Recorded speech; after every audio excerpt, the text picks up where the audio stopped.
How's the start to your fantasy footy year been? Positive? Not so great? Regardless, here at the Coaches Panel, we've got your back. We're going to help you navigate this very critical week. It is the correction trade round, for sake of a better phrase, where you can finally jump off those rooks that haven't worked, the mid-pricer that has just given you nothing but poo emojis, and time to correct course. We are going to talk all things SuperCoach AFL Fantasy Dream Team on our Round 3 strategy session. Joining me on this episode, as he does every single week as part of the Coaches Panel, it's MiniMonk. Hello, mate. Good to have you back on the pod. And this is a pretty critical week for both those that have started well, those that have slowed in the way they'd hoped to go. This is the chance to really correct course and get on track if you need to. Absolutely it is, especially after how much carnage, I guess, round 2 threw at us. There was a lot that went down, both even before the round started and then during the round, with the way that the news flew around and players being handed the subvest. So I think these might be some very important trades that coaches are looking to use this week, and it's very important that they use them very wisely. Yeah, we see players like a Garcia. There was always an element of risk getting a green vest, starts in the green vest. A Bailey Smith becomes a late out. It was known very late Friday night, but confirmed Saturday night.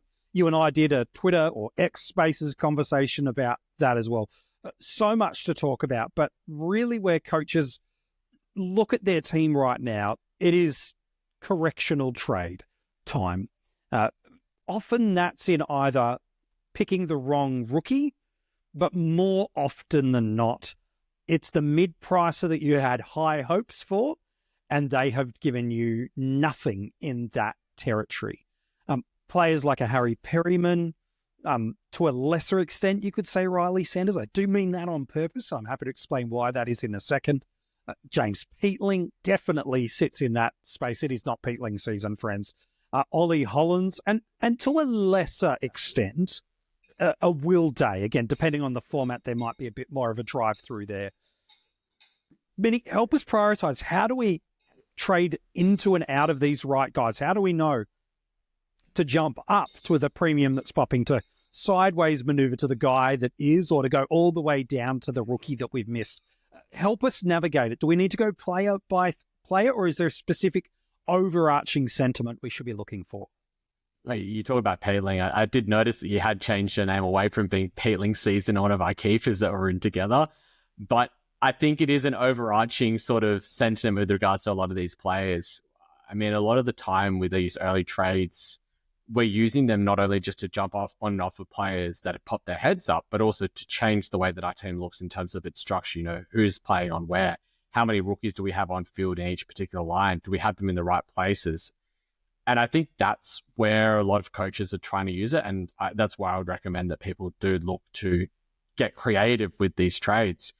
We've seen the likes of Ashcroft, Nod, Lindsay, and Nevitt be particularly strong midfield scoring rookies. All of them have gone around about the 80 mark across the formats in these first 2 rounds.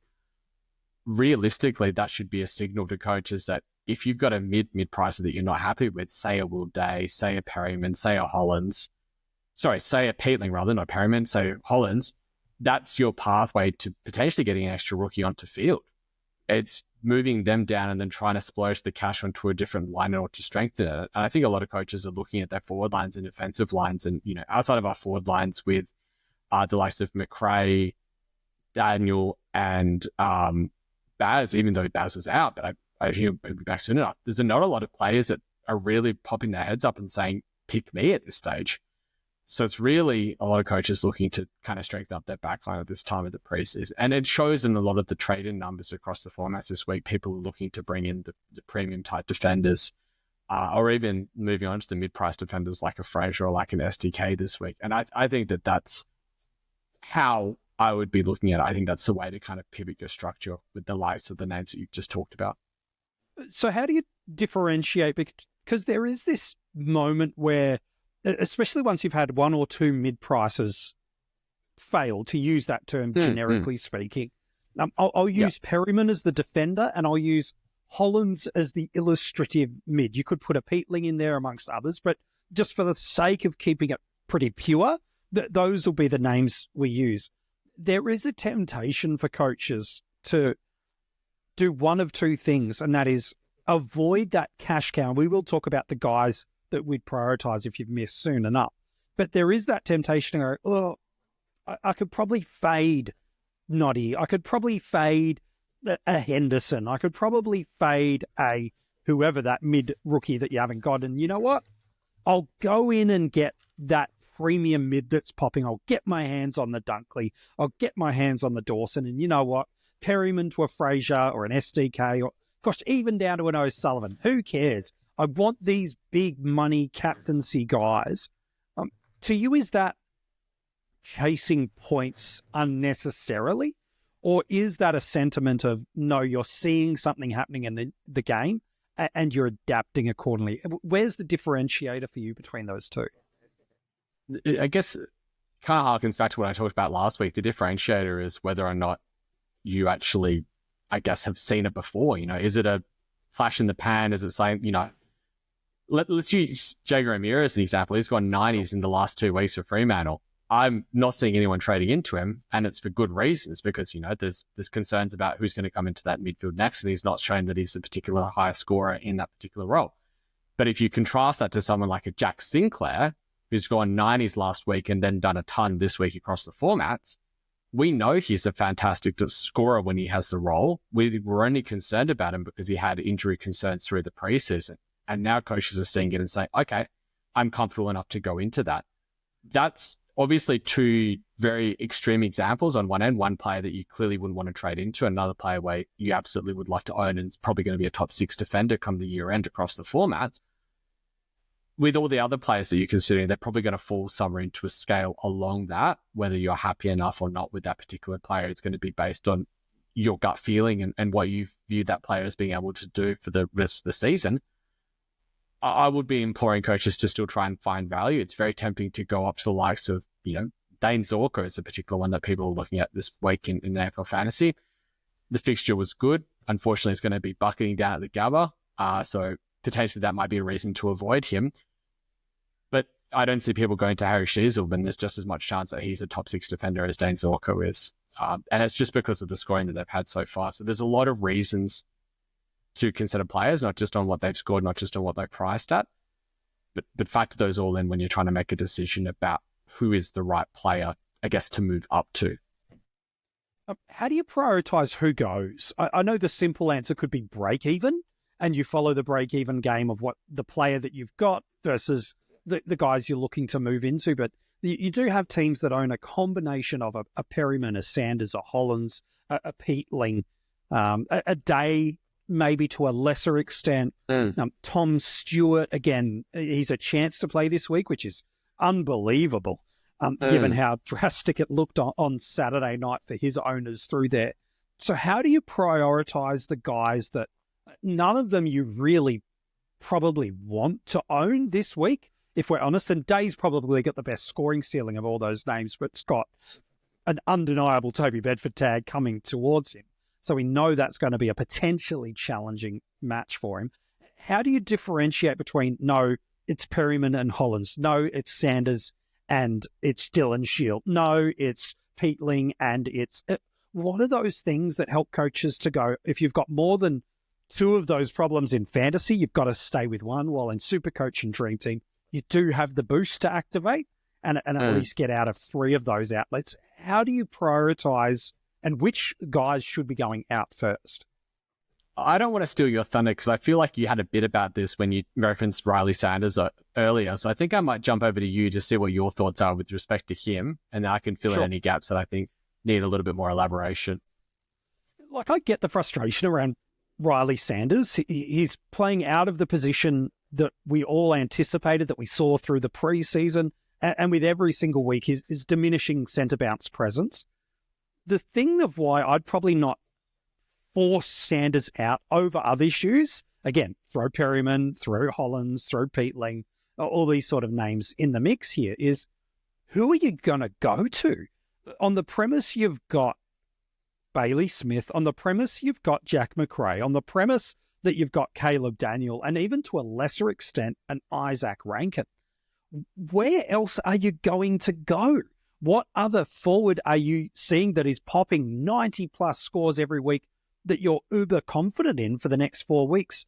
Conversely, which cash cow are you going, I'm going to get a 70 out of this guy and it's going to be fine? Because even with terrible rolls 2 weeks in a row for Sanders, we're talking 60s. We're talking a guy that's maintaining his price and his average and will at the very least for the next week or two give you another chance to look at what is going to develop through there. So, well, I get the Sanders frustration.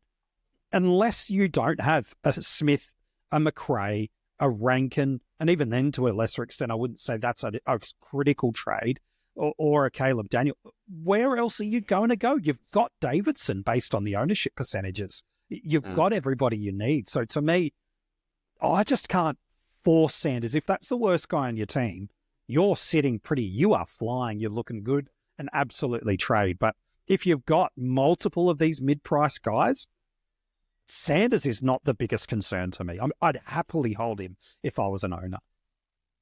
Maybe not happily. Yeah, I completely agree. I think that he's probably right down the list of those priorities compared to the likes of a Perryman, a Peatling, a Hollins, and even a Day. I'd have him as a lower priority than a Will Day, who's got the Bedford tag into the buy in the next 2 weeks. Realistically, the idea of what we're trying to do in this early part of the season is to maximize our cash generation. And so you really want to look at the mid prices that are going to bleed cash and bleed cash fast. And to me, the ones that are doing that at the moment are Hollins, Peatling, and Perryman. They're the three that are actually going down in value. Will Day has gone up a bit to start off with because he came into that round 0 game, went off really big. His break-even's still not that bad in AFL fantasy. It's at 83. So even if he gets tagged pretty hard by Bedford and goes a 60, he's dropping maybe 15K. It's not the end of the world.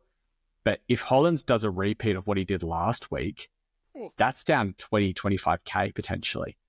That's not going to look great. Same with the Perryman on the buy this week. So cash isn't moving, which is a blessing because then he's coming in with a 104 break-even. If he goes another 43, like he did last week, that's down 40, 45K. Yes, he's on the buy this week, but we don't know what carnage we're going to get next week. You know, we looked at how much carnage we got coming into this particular week. If you didn't manage to sort out some of your problems and let them fester for this week's trades, it makes it a bit harder to have to be able to manage players like this because we all looked at Hollins and thought, it was a bad game. He still managed to 70. He'll come good next week, and it didn't happen.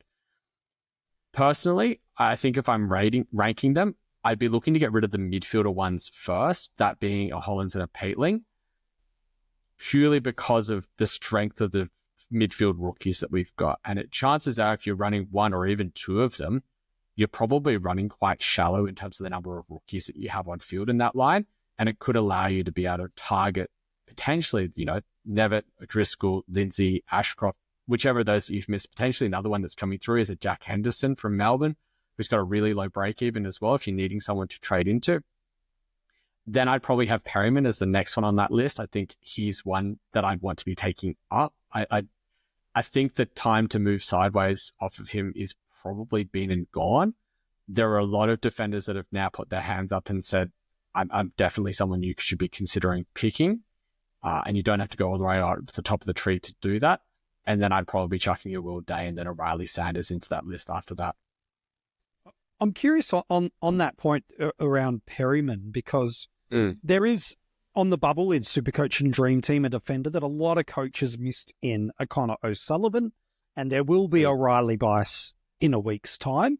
I think a lot of coaches have one of Reed, Pryor, or Trainer on field, and then a spattering of options through there.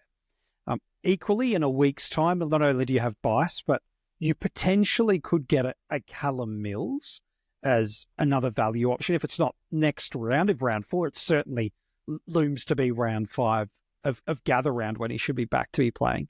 I'm interested that you said to go up via Perryman because some would see a Fraser who's gone back-to-back SuperCoach tons and hit one in fantasy and had a really nice end to last game. In fact, both games have been really good. SDK, I thought, was solid against Rowan Marshall.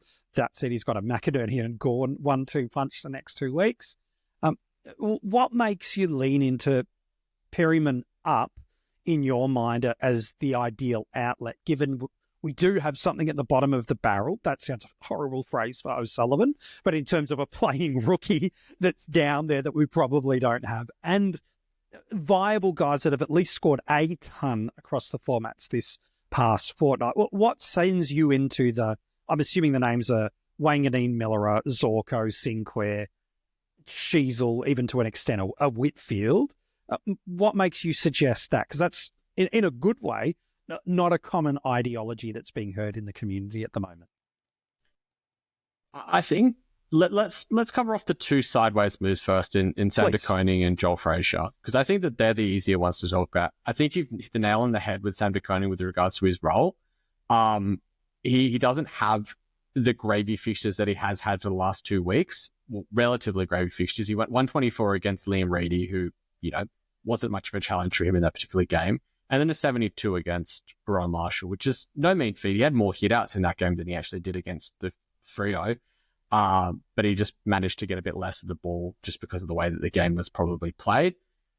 That being said, matchups against Brisbane and Melbourne, not great, but he does have a bit of a different role to your traditional ruckman. If you owned him, wouldn't be jumping off, but I also probably wouldn't be jumping on, especially in AFL Fantasy where you've missed a lot of the big price movement. Yeah. Joel Frazier, I think a lot of people might be a bit shocked for me to say that I wouldn't be trading into. He hasn't got as much of a midfield role as people think. Not as much as a centre bounce role as people think. He's actually only attended 30% CBAs roughly for the last 2 games. And a lot of the time it's actually been coming in off of the wing. He's saved his scores in SuperCoach heavily in the last quarters. I think both games he's reached the ton by having 50-point SuperCoach last quarters. And to me, that's not really sustainable. Both of his games have been relatively close. He's absolutely a great player, and I'm sure he'll be in our fantasy minds for years to come. But that's not really the way that I want my players to be going there. And, at his price in AFL Fantasy, he's already at the nearly 700K marker, which means he's basically priced at 70. Yeah. And the last 2 weeks, he's gone, 103 and then 75. You get another 75, and he's basically scoring what he's priced at. You've missed the bump. Yeah. Whereas in SuperCoach, you're almost banking on him making that 150K by doing another ton this week. And I don't know if I'd be comfortable in saying that he's going to do that, or you're banking that he's actually going to be close enough to be a defensive premium, and I don't think he's going to be close enough. So I'd probably be advocating against trading into him. But the trading down one is the interesting one, and this is the one where I can kind of justify it a little bit.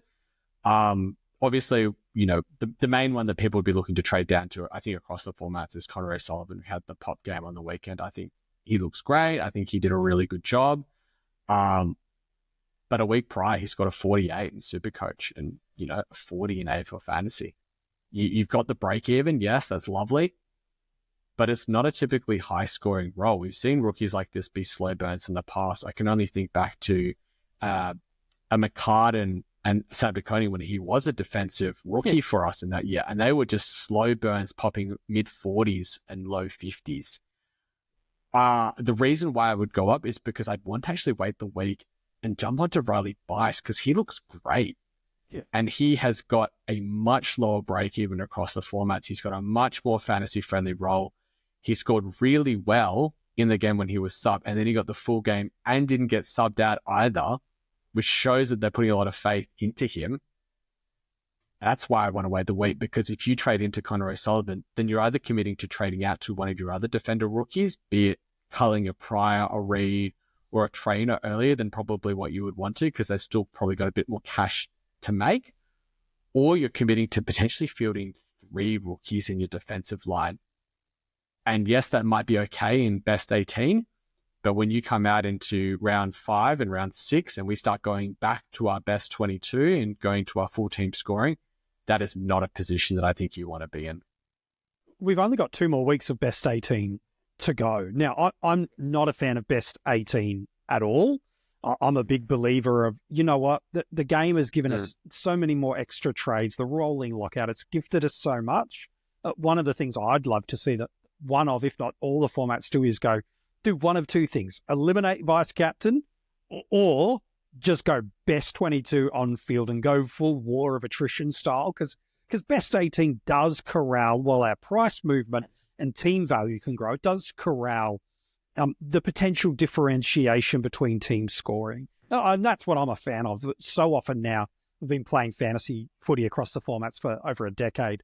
The familiarity of teams at the front end of the year, with so much great content that's out there now, people do have a lot of similarities, and it is a trading game, and that's where we do see the divergence. But gosh, a best 22, when we're only missing two teams, I secretly would love to see those additional 4 scores count on field. We'd actually see not who's swimming without any trunks on. That will happen in the mid-season buys for who's burnt themselves too hard a little bit. But we do get protected, because in 2 weeks' time, to your point, well, what if you've got in your defensive line Bice, Trainer, Pryor, O'Sullivan, and now you're also running, how do I get into a Callum Mills who I want to get my hands on? Should he pop and have the midfield role that his coach has confirmed that he will have prior to injury?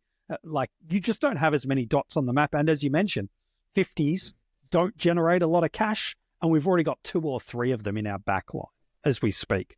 So I think that's a really helpful unpacking of those thought processes for us. So I do want to ask in about maybe 10 minutes, Tom, I do want to get your thoughts about these primos that have stalled for us to start the year. How do we jumpstart our teams?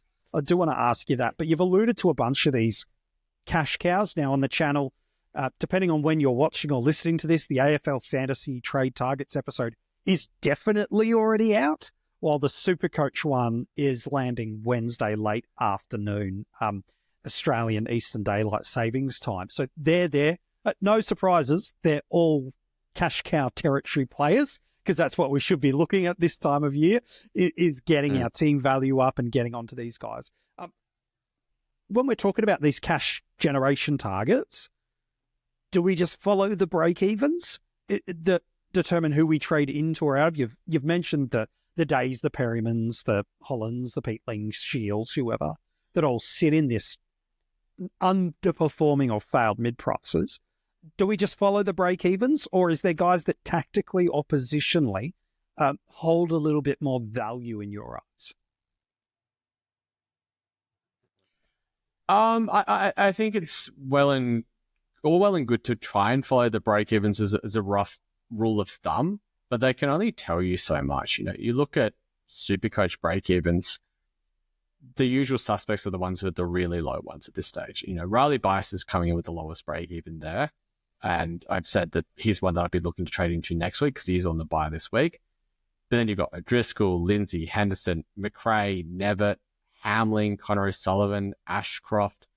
It's a lot of names that you wouldn't really have too many doubts of trading into. I'm not sure I'd trade into anyone that's on the buy this week, but I think that's pretty... I think most people are in tune enough to know that that's the case.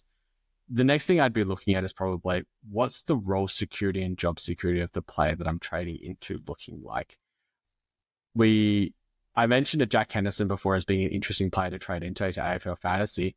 I think he's also a really interesting one because they do have the first game on the Saturday, so we get to see not only their 22, but whether or not he's the sub very early on in the round. And if he isn't the sub, he's coming in with the 4th lowest break-even in SuperCoach, and I think in DT as well. He's priced under 100K there, and it's a negative 71 break-even. You make 100K doing a Finn O'Sullivan down to him, and you get a break-even that's nearly 100 better, and a player that's actually able to show that he can accumulate and score pretty well. But the question is, does he have as good a job security as someone like a Finn O'Sullivan does? No. Does he have a good role security? Probably not as well. So that's why break-evens alone don't tell you everything. It's about reading into, what's a team's injury list look like? How confident are the team and the actual player themselves? Have they put them into a role where they are looking comfortable or where they can continue to grow? I think that can narrow your list down. I was having a chat to some other people today. I think there's probably only 4 must-have rookies across the formats that you have to have by the end of this week. By at least the end of your trades this week. Otherwise, you're just going to fall too behind. And those are the four that we were talking about last week as well. Driscoll, Lindsay, Ashcroft, and Nevitt. I think if you don't have any of those four, they are still your number one priority this week. And then there's probably only maybe 3 or 4 players that are in that next tier. There's some talk about whether someone like Elijah Stewart might be in that as someone that people have missed because he came in at a little bit of an elevated price in AFL fantasy, and I haven't seen too many teams with him, but he was quite popular in SuperCoach. I think a Sam Davidson is someone who's very popular across the formats and is definitely someone who I'd put into that must-have category. But yeah, I mean, realistically, use the break-evens as a rule of thumb, have a little bit of a look at teams' injury lists, have a look at how a team's performed, and then just wait for teams to see whether or not you actually need to trade into a particular player. Does the potential of dual position that's about a month away from us getting these across the formats, does that become a defining factor for you? So for illustration purposes, contrast a Noddy and a Levi. We know Noddy's roles changed a bit over the last 2 weeks. It didn't really hurt his scoring for what it's worth. He still scored very well, while a Levi Ashcroft has already been positionally changed on the AFL website to a forward and a general forward, and barring something changing in the next month, should pick up forward status because he's not on the wing. He's not centre bounce presence. He's actually starting as a half forward and then pushing up and becoming an extra body around the ball. Does that kind of become a little favour for you that you're like, in a month, Noddy, well, Hayden Young's back. Yeah, should still be good, but Levi should pick up forward status and help fix up my forward line. Does that ever become a variable for you, or is that getting a bit cute? I think that's a variable to split the rookies that are in the maybe category, not in the ones that are the must-haves. Like, I don't think you can say Levi Ashcroft or Nathan O'Driscoll is a better rookie at this point. I think you have to say, I need to have both of them. That's my personal opinion. I think that you're just giving away too much money and too much potential scoring on field to split hairs and say, oh, I can let O'Driscoll pass away and I'll be comfortable enough with Ashcroft alone. I think, like, if you don't have either of them, just trade into them. Yes, the forward status for Ashcroft's going to be nice in a few weeks' time when he does pick that up, and that could mean that he hangs on in our teams for a lot longer than we might have thought at the start of the season, because you're right, he's not got a midfield role. He hasn't attended a centre bounce yet this season. He's not playing on the wing either. They've tried that with other players. He's playing quite a fantasy-friendly role for us as well, and in a relatively fantasy-friendly team. But yeah, I would see it on splitting other players. It might be why some people, as I talked about before, might like someone like Elijah Stewart with that mid-forward DPP. That could be quite handy for your teams and unlocking a little bit of that flexibility. Yeah, no, it's fair enough. I want to get your thoughts before we talk about these premiums that have underperformed, because we've looked at these mid-price guys that have disappointed us for a number of reasons and how and where we should look to correct up or down. The cash generation options that have sat through there. I want to get your thoughts on Bailey Smith. Now, it was more AFL fantasy common than it was in SuperCoach. You could look at the trade in and outs across the formats depending on what assistant coach or subscriber elements you've done, but it wasn't uncommon to see Baz get traded out in SuperCoach. I wouldn't say common, but it's not uncommon. 5 days removed since it went down. Do you see any? This is a dangerous statement I'm going to ask you to make, but we'll put you in the gun anyway. Oh God, what do you got for me? Do you see any justification or joy that if you made that trade, obviously it depends who you've made it to feel good about that trade 5 days on? Now, he's not confirmed to play this week, but he's tested, he has traded at least once this week. So that's an element of positivity. Could you get behind that trade a little bit more now with a week of performances, a little bit more information? Have coaches, maybe this is the question I should be asking better rather than rambling, have coaches that have moved out of Bailey Smith in AFL fantasy, are they ahead of the pack in doing so, or have they got themselves a counterfeit option in their forward line? I think the only way they're ahead of the pack is if they traded him to Jack McRae and got his 150 in AFL fantasy this week. I think if you went to basically any of the other options that people were really considering, I mean, or Caleb Daniel, I'll put him in that pack as well. You should have had them too, but yeah, absolutely. But I realistically, I don't think you are ahead. I think it's, if you went to a rank and you scored a 70 this week and got subbed out early in the third quarter, I mean, this is obviously a lot of hindsight talking. He was one of the players that I did actually recommend and said, look, if I didn't have a ranking, he's one of the few that I would consider moving him towards. But if you went up to a Jason Horne-Francis, you went to a Rankin, even if you went to someone like a Simpkin, he only went an 80 this week. And I don't know if he'll be a top 6 forward because we're looking like we might get quite a few DPPs. I think you probably have lost a little bit of momentum. That's not to say you're not in a good position. I'm sure if you're considering Charlie Bailey-Smith, you're probably in quite a strong position. And I'm not going to say to anyone that it was the wrong decision for that particular team to make to trade him out. I was pretty strong when we had that chat on Saturday morning that I didn't think it was the right decision to move him out.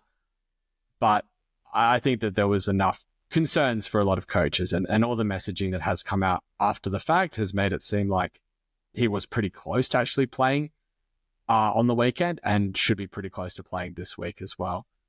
Whether or not they'll rest him during that game, whether or not he will just be eased into it, I think that that's quite likely. But with that break even that he's got across the formats, even if he's eased into it and only goes to 75, 80, that's still going to be a lot of cash injection quick. And if you don't have him, if he's named this week, you'll certainly want to have him next week. Yeah, like there's always exceptions to the rule, and there's no blanket statements. Yeah. But, if you had the Noddy, you had the Ashcroft, you had the Nevitt, you had the Lindsay, you had all these other critical money makers, and you're going, I don't have any failed mid-prices. I don't have Garcia and Sanders. I've already dealt with Perryman with one trade that I did earlier in the week to a Farrell or a Sinclair or a whoever or whatever else you did. I got nothing else to do. Okay. But the probabilities or the volume of coaches that sat in that space of, I've got all these correct guys, I'm not fading and ignoring a potential $50,000 or $60,000 of cash generation via a Lindsay, a Noddy, a Nevitt. I'm not forcing something. There's always exceptions, but to me, if you went and traded Bailey-Smith and it cost you getting onto Nevitt and it cost you getting onto O'Driscoll and it cost you a Lindsay or an Ashcroft, specifically one of those four, I'm happy to put myself in the gun and say, that was a misfire. You panicked, and I know it's early, but you listen to the coaches panel because you don't just want us to sit on the fence on things. You want us to share your opinion. And my opinion is, if you faded one of those four to get Bailey-Smith, I just think you panicked a little bit. Time may prove you to be right, but the law of averages would say you jump for a 1 week hit. An AFL fantasy Supercoach, no format, in the first 12 weeks of the year, do you win fading for a 1 week game? Yeah, look, I think if you miss one of those four, I tend to agree. I think that we were both pretty firm on those four being the priorities. I was in an unfortunate position in AFL fantasy. I could only get to 3 of them in total. And so that's my correctional trade this week, is to get the last of the ones that I don't have. And I think I would be imploring all other coaches to be doing the same and saying that, if you traded Baz and you missed out on a Lindsay, or you missed out on a Nevitt, or you missed out on a Driscoll, I think most coaches would move into Ashcroft because they love the name. But if you faded on one of those, I think that was probably a mistake. Yeah, I'll join you there. Yeah. One of the challenges with our starting squads is, especially in a year where we had undeniable value, and for the most part, it's paid off. Roberts, De Koning, Clayton, Oliver, Daniel and McRae, we've already talked about, and Adam Chera firmly deserves his flowers in that space too. We've had some great value mid-price guys absolutely pop, and as a result of such strong value, even O'Connor Rosie probably deserves a shout out in there too, actually. As a result, absolutely does. we probably have had a little bit of excess cash to splurge in some areas that we may not normally have looked to. So as a result, we could double dip at the top end of the premium midfield line, or we could afford 2 premium forwards in the Rankin, Horne-Francis, or where we would normally not look at a combination of a Sheasel, Whitfield, Sinclair, Wanganeen, Miller, Zorko, or 2 of them. We normally wouldn't go there, but the risk point of spending up at this large spaces is if they don't score well, and by well I mean within at least 10 points of their average, it really hurts. And there's a couple of guys that have had slow starts, and the temptation can be for coaches, not just in the mid-price range, but at the top end, is to jump off before the price really leaks. In AFL fantasy, it's still not too late, is the theory, before any more cash leaks, while in SuperCoach and Dream Team, they haven't had that price movement yet, unless they're a part of those 4 teams from opening round, minus the Giants and the Suns, obviously, with them missing last week. Let me put some names to it so we're not being vague. A Jason Horne-Francis. In AFL fantasy, because I think in SuperCoach this player's been fine, but an Andrew Brayshaw. These are guys that are at the top-ish of their line. It's probably unfair to put Sheasel there in SuperCoach, but it wasn't great for us last week. Max Gawn. Jaden Short in SuperCoach. Jaden Short, probably. Gawn's had a little bit more compassion from the community, despite being still highly traded out in at least one format. There's a bit more compassion due to what has been commented about his private situation, or the fact that there is one, that is really, frankly, none of our business of how it's impacted his world. But what do you do with the priority of these sort of guys? Because, again, we've talked about the failed mid-prices feel easy to get off. The cash cow that didn't pop for us, for illustration's sake, it's the Finn O'Sullivan. It's the leak in our back line. It's these sort of guys you go, look, it's fine, but it's not worked out. These are the easy ones emotionally to kind of clear out and go. But the Horne-Francis, the Brayshaw, the Short, the Gawn, the Sheasel, again, some of these guys have had good weeks and poor weeks, and it's format dependent, some of these names. How do you make sure you're not overreacting on these slow starting premiums while knowing full well that someone's about to get a bargain in 3 weeks' time if they can't correct course in the next week or 2? Well, that's the thing that I'll be looking at. It's like if you trade out of a particular player and in 2 weeks' time you might go, oh, I actually might want to actually pick them back up again. That's not a player that I'd want to be trading out of particularly. I might use Andrew Brayshaw as a particular example of that because, yeah, he's been okay in SuperCoach. He's still been underperforming what he's priced at, but in AFL fantasy, he's been relatively poor. You know, he's averaging high 80s. It's not been particularly great.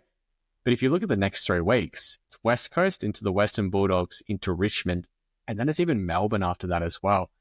It's pretty nice 4-week block.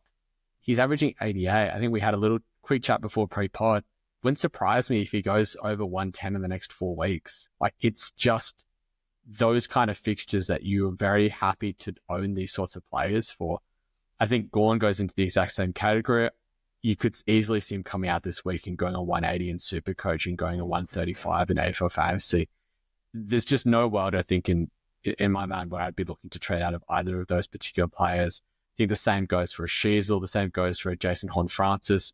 The same argument with Jason Horne-Francis with Wiley Sanders is who are you going to? The ones where I think coaches' frustrations are getting a little bit more strained, particularly in SuperCoach, is Jaden Short, and I will also throw Tom Stewart into the same bracket across the formats as well, just because he's had the injured game that has obviously meant that his break-even is skied, and there is concerns as to whether he will play this week or not. I think in AFL Fantasy, Short's an easy hold. I think in SuperCoach, I'd probably be leaning into a hold as well. He's got a super friendly matchup this week. St Kilda is just gravy, and it's under the roof. I mean, we've been concerned about it against Port Adelaide, but against Port Adelaide, halfbackers don't really score well. Like, it's not been great. Some people are saying, oh, he doesn't have the role, he doesn't get the kick-ins. even when he's And had his Miller. massive years, he hasn't been on huge amounts of kick-ins. That's true. He normally is the person that gets the receives. Port Adelaide have done a really good job of restricting that receiving from occurring, and that's why he's probably gone quite poorly across the formats this week. Yep. St Kilda don't tend to do that quite as easily. It's why we saw someone like even a Connor O'Sullivan pull a nearly 90 score in SuperCoach and an 80 score in AFL Fantasy. Stewart is a tricky one to talk about because Best 18 has obviously saved a lot of the harm points-wise. It's probably only cost you about 30 points across the formats.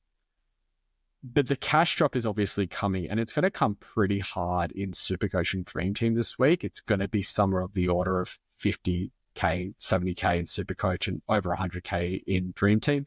There's a 70K hit in AFL Fantasy this week, and he comes in with a break-even of, 140, which is pretty high. Doable, but high. We have seen him score very well. He has been a player that can score very well. He missed a lot of that first quarter against Fremantle in round 1 and still scrounged a ton, basically, across the formats. If he goes 100 again, it almost corrects a lot of that price movement pretty quickly because he's not priced at 110 like some of these other players that we're considering trading out, like a Gorn, a Brayshaw, or a Sheasel. He was priced in the 90s. Like, I think it was even lower than that. I think in AFL Fantasy, he was priced at about 86. It's true. And in SuperCoach, I think he's priced pretty similarly as well. Makes a huge difference in terms of correcting the price. And I still think that there's a world where he can be close enough to a top 6 defender across the formats, at least enough to get you to the buys. I think if he's named this week, I think he's a very easy hold. I think if he's not named this week, you can have a look at it. Yep. But I would probably be advocating for just biding your time a little bit. It's going to really hurt if you're a Bailey Smith and a Tom Stewart owner, and if they're both not named, that's going to really hurt you a bit.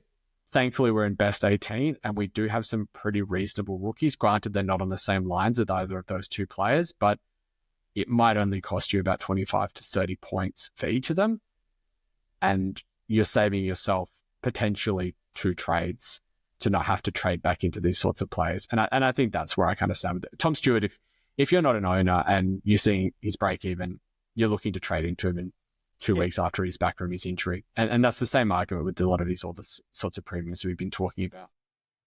Yeah, it's true. I want to ask you to end the podcast about 2 players unprompted that I would almost certainly suggest. Most coaches had one or both of these players in their starting squads, but variable reasons meant that we didn't have them. I want to get your thoughts on them as trade options and how we get to them and whether or not they're priorities. One is a Callum Mills. Again, we've talked and alluded to him a couple of times, anywhere within the next week to fortnight. So could be as early as round 4. Sounds as more likely round 5 that he'll play. So we'll wait and see. But he was in our teams as D3, D4. We loved what we saw from him in the preseason in terms of role, and then injuries obviously curtailed what he could deliver for us. Are you creating room for a player like a Callum Mills with your getting ahead with your trade visibility? Or is that, again, it's too early to start telegraphing a trade for 2, 3, 4 weeks' time? I think it's too early to still be telegraphing that. I'd have it in the back of my mind. I'd be considering when he's coming back. I'd be considering the players that could be moved to him. If you're an SDK owner or a Fraser owner, or, you give Short another couple of chances in SuperCoach and you don't like it in 2 weeks' time, I think those are the sorts of players where it's very easy to hop across to a Mills after you've seen it for a week or even 2 weeks and have him on the bubble. I think that Sydney do want to put him into that centre bounce mix. They, for a team that's still managed to be relatively competitive in both the games they play and be 1-1, I think 1-2, sorry, they lost the horse on in the opening round, but they've been competitive in all the games they're playing. The CBA mix has been really quite all over the shop. They've been running Jordan in there, 40%, then 90%. They've had a couple of games with Chad Warner basically been parked at full forward, and then now they've run him a bit harder in the midfield. Isaac Heaney's dropped out a little bit. Sheldrick's had CBAs in the opening round that dropped out. I think they do want him back in there based on just how it looks externally. And I think that the comeuppance of someone like a Riley Bice really allows them to be able to say, you know what, let's just chuck him straight in there. He'll be fine. I'd have, like I said, I'd be looking at it and I'd be considering it, but I wouldn't be adjusting my trade plans purely based on the fact that he might be back in 2 to 3 weeks. And the last guy, he's on the bubble this week in SuperCoach and Dream Teams. Already had a bit of price movement in fantasy. And that's Finn Callahan. Match up against the Hawks this week. It feels like he's on the breakout trajectory very nicely for us. And that was the beauty of why we were advocating for not starting him across the formats. We knew what opening round was, but with round 2, you gave yourself the extra look of round 1 and now the chance to correctionally parachute out of a day, if you wish, out of the Hollands, the Peatlings, the Sanders, the Garcias, the Perrymans, any of these guys you like. Obviously, positional movability is your variable in there. Hawthorn have always shown, which is their opponent this week, have always shown they're happy to play a negating player, more often than not a Nash, at stoppage. With Tom Green also back in the side, do you see a Nash moving to Green and freeing Callahan back up? Because on, not just on paper, but on the trend of what we've seen the start of the year, this could be a knockout pick, Finn Callahan, if over the next 6 weeks he can do what he did in opening round at round 1. So my question is, does Finn Callahan specifically become a player of interest, especially now that Tom Green's there and has historically been the tag target, should that have ever been given? I think he's a very interesting player to consider. There's a lot to play out with his situation. He had obviously a fantastic score in opening round and then not quite as strong a score in AFL Fantasy in round 1, but a very good score in SuperCoach. You know, he still managed to, 104 or something, I think. Can't remember specifically. I think it was good. Yeah, 104. I was bang on. Come on, don't it's enough yourself, to mate. It's enough to make me consider it. Yeah. I'm more interested in SuperCoach than I am in AFL Fantasy because I don't see him as being the player that can accumulate enough to be able to average 100. And he's already priced at 86.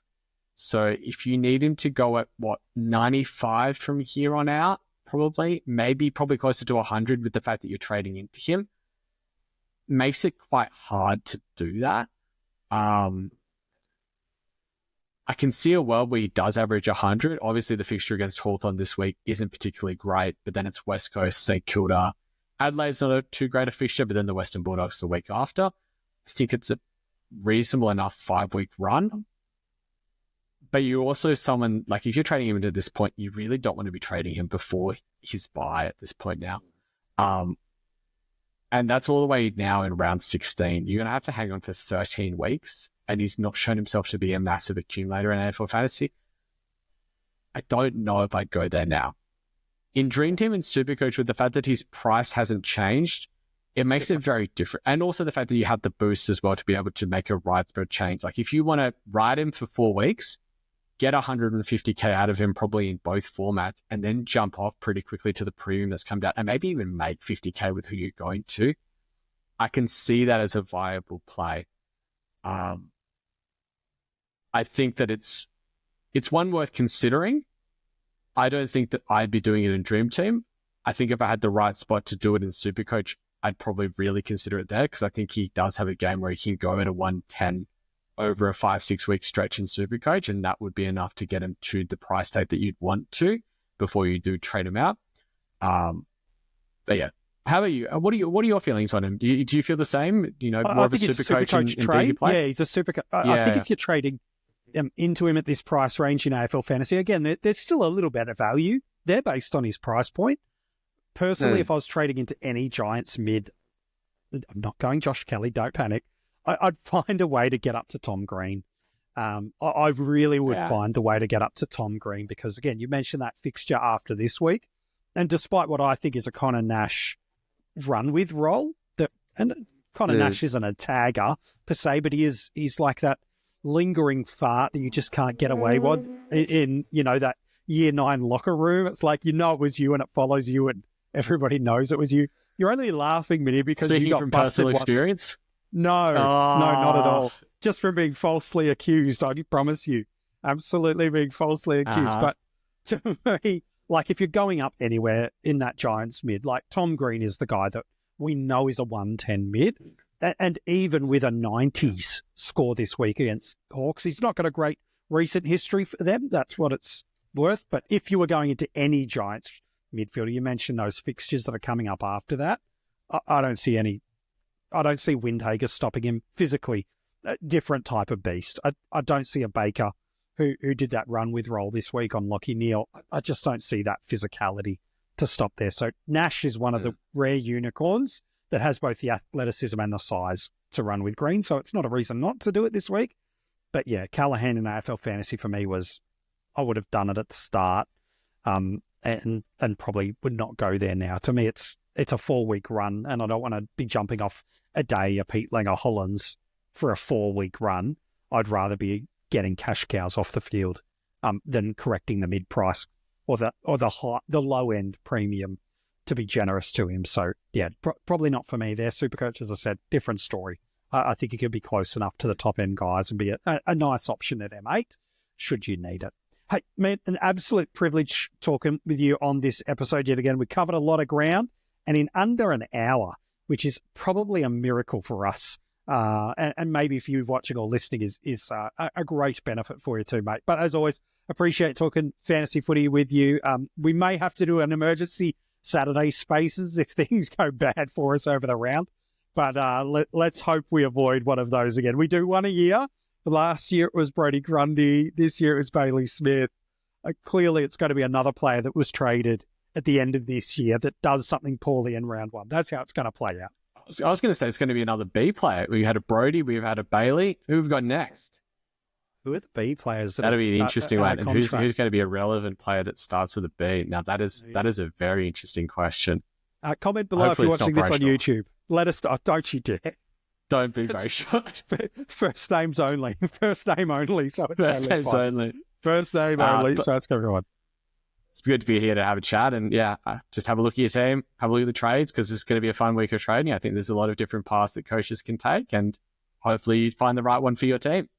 Yeah, to me, this is maximize your trades week. This is the chance to really get everything at the deck nicely set up, get all your ducks in a row, all the metaphors you like that you'd like to use them here to make sure that it's not the last chance to make correctional trades, but it's the most pivotal time to be able to do it. So make sure you make those correctional trades. Don't go points hunting. Make sure you set your team up for future success because in 2 weeks' time, you're at best 22 again. And all of a sudden, if you haven't benefited your side with the way you've corrected it and changed, you might have made points up in this best 18 period, but you're going to get caught out in as soon as 2 weeks' time.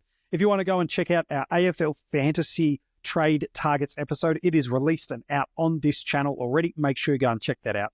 And late Wednesday afternoon, Eastern Daylight Saving Time, I've got a SuperCoach episode. So again, maybe by the time you watch or listening to that, that is over for you there. We will do that for you every single week. The Tuesday night, Saturday strategy sessions, and then a trade target episode on either side of that for AFL Fantasy and SuperCoach. And then if you become a Patreon, you get 2 additional bonus podcasts. So technically, every single day of the week, you can get some kind of content from us here at the Coaches Panel. Monday, we drop our round review that is available for our premium tier Patreons. And then for all Patreon levels, so Breakout, Cash Cow, Premium, we do a Q&A episode that is released exclusively for our paid up subscribers. It is the only place during a season we do a Q&A episode. So if you've got a question you want an answer from us, jump in at that Patreon, get yourself your question. We do it every single week. And my goodness, it takes ages because you guys are awesome at asking so many great questions.